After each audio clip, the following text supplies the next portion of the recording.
Il est 11h40 au groupe scolaire d'Ogashora dans le district d'Obugesera à l'est du Rwanda. La cloche de la pause retentit et les écoliers s'activent pour le déjeuner. Certains soulèvent les lourdes marmites tandis que d'autres dans les salles de classe s'apprêtent à servir les repas. Ce rituel quotidien va bien au-delà de la simple alimentation. Pour ces enfants, c'est l'une des principales raisons qui les poussent à revenir à l'école.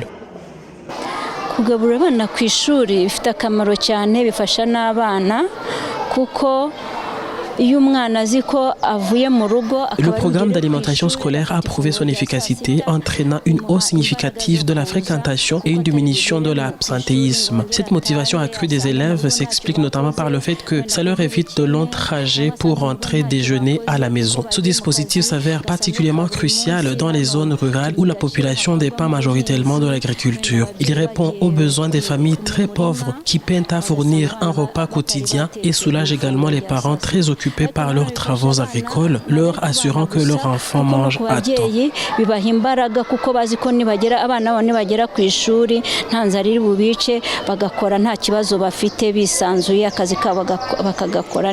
Selon les dernières statistiques officielles, près de 4 millions d'enfants bénéficient désormais chaque jour d'un repas scolaire à travers le Rwanda, contre environ 1 million il y a quelques années. Le programme couvre aujourd'hui la majorité des écoles publiques et subventionnées, avec une contribution parentale symbolique de 970 francs rwandais par enfant, souvent prise en charge pour les familles les plus vulnérables par les services sociaux. Pour assurer le succès de ce programme, une modeste contribution des parents inférieure à 1000 francs rwandais est sollicitée. Cependant, nous sommes conscients que certaines familles n'arrivent pas à s'acquitter de cette somme régulièrement en raison de la pauvreté, des conflits familiaux ou tout simplement du désintérêt de certains parents pour leurs responsabilités, ce qui conduit à des abandons scolaires. Face à cette situation, nous prenons en charge cette contribution afin de garantir la continuité de la scolarité de l'enfant jusqu'à la fin de ses études. Parallèlement, nous privilégions l'aide aux familles pour qu'elles puissent atteindre l'autosuffisance, car notre projet n'a pas vocation à se pérenniser indéfiniment.